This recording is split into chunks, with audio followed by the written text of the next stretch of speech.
Okay. What's up, YouTube? This is Tien bringing you another video. This time just going to be answering some questions that we get a lot on stream.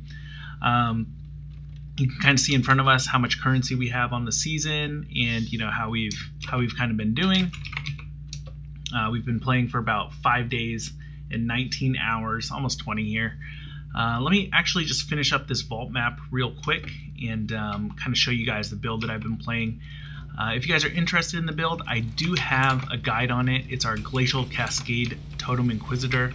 I have a YouTube video about it. So a couple videos ago, I made a YouTube video about kind of our Shaper kill and talking over it. And there have been some updates in this most recent patch, in the 3.1 patch, the Abyss League here. And yeah, just show you guys a little bit of gameplay, show you guys the single target we got going on. You'll notice we're in this vault map here, and this is a big part of our strategy in terms of the way that we're currency farming and generating wealth here in the latest patch. So let me just finish killing everything here, and hopefully picking up some loot. Let's see, treasure piles. All right. Well, this is definitely a below average in terms of the loot that we got here at the very end. But yeah, let me talk a little bit about, I guess, how much currency we have. So we have 85 exalts, 400 or so chaos, almost 500, and as well as a whole host of maps here that we keep farming over and over, and that's called Vault. So let's get into kind of our map strategy and the map completion bonus. So here you guys can see I'm at 135 out of 157, and what the map completion bonus is, you can see there in the gray text, is that we always have maps always drop at least one tier higher, and we have a 35% chance that it drops 2 tiers higher. So if we only had 100 completed, maps would always drop 1 tier higher, and we have no chance for the 2 tiers. So that's kind of the way the map completion bonus works, and we're trying to complete kind of as many maps as possible while leaving some maps uncompleted, and I'll explain why here in a second. So yeah, we completed every map tier 12 and under, and all our maps tier 16 plus, including the Shaper here. And the reason we did 12 and under is we just wanted this number as high as possible, in order to kind of influence the way that the maps drop. So higher tier maps in general are just worth more currency. The one we're especially interested in, though, is Shaped Vault. And so let me give you a little bit of an example here. So if we were running this race course map, and the game decided it was going to drop a tier 12 map, it would actually drop tier 13 because it would be upgraded, and for the sake of our example, it won't be upgraded twice. So if I was running race course and a tier 13 dropped, it would have a 50-50 shot at being basically terrace or shaped shore. And let me move my camera here off to the side here. So we have shaped shores are only T13, but if we were running race course and we completed it and it dropped a T13 map, it would either be terrace or it would be shaped shore, kind of a 50-50 shot. So we don't really like running race course for that reason, and that's why we shaped shore down here, is so when we find a T14 map, there's actually no adjacent T14 map, and it will always be shaped vault. And likewise, when we're in vault, we shaped this map, so there's no adjacent T15s or 14s for that matter, and so every time that a T14 map would drop, it would actually be vault. We have no tier 15s completed anywhere on our map, and basically what the game does is, if the map that would drop would be a tier 15, it tries to look for an available T15, doesn't see any, so it downgrades it to a T14 map. And which one is it going to choose? Well, we've cleverly shaped our atlas to where it's always going to be this vault map. The reason vault map is good is because it drops divination cards that are very worth a lot of currency. So these div cards, one's abandoned wealth and one is the hoarder, which they basically involves getting exalted orbs. So the next thing you might notice is kind of this kaleidoscope action I got going on here, and these are sextants. So this was something introduced in the game a while ago, but use Sextants on maps, and it just modifies the map in a certain way. And all of these ones on the outside of Vault are here intentionally, and they're blocking kind of bad mods on there. So you can see here it's like attack and cast speed, you know, slipstreams is an awful one.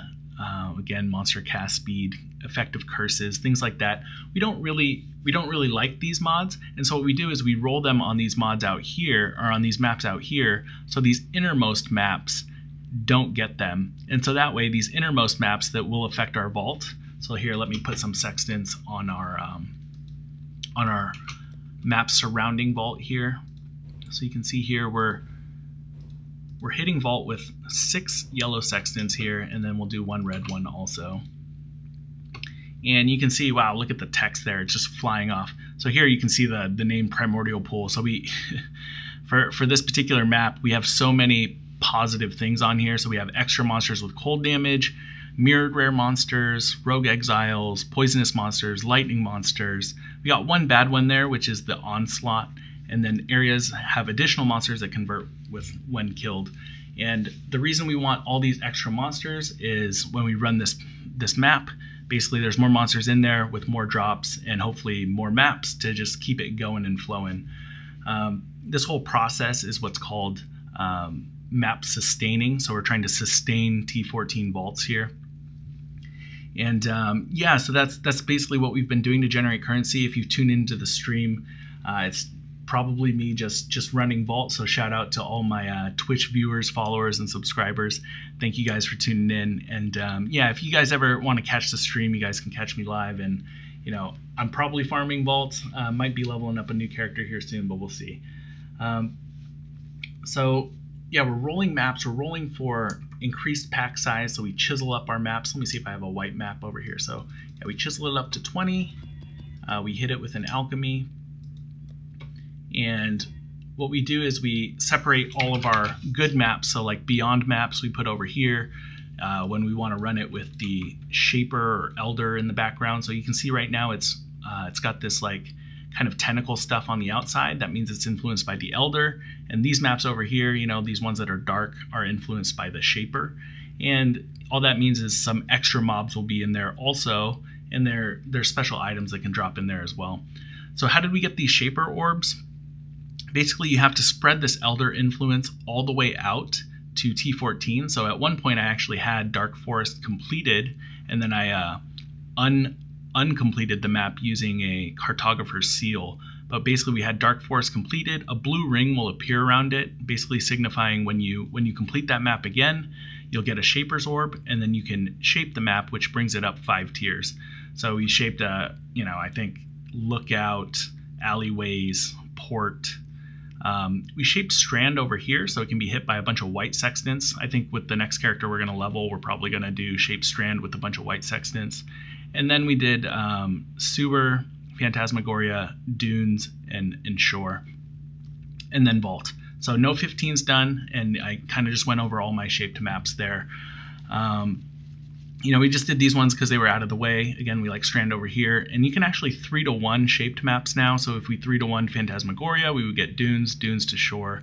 It's not great value to do that, but I think if I could do it all over again, I might actually only have Racecourse or Shaped Dunes as my T12, and then maybe just Spider Forest as my only T11, just because those maps, you know, our map completion bonus would go down a little bit because we wouldn't have those other maps done, but the maps that do drop for T11 and T12 would be resellable. So, you know, people don't really buy these bad maps like Lair or Mesa or whatever, but they do buy Spider Forest because of the Doctor Divination card.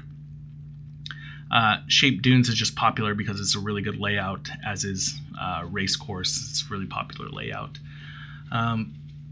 So yeah, that's kind of our Atlas shaping strategy. I know there was a lot of content there. If you guys have any questions, feel free to leave a comment below and I'll try and answer it. If you guys don't have any questions, thank you guys for watching, and I will see you guys in the next video.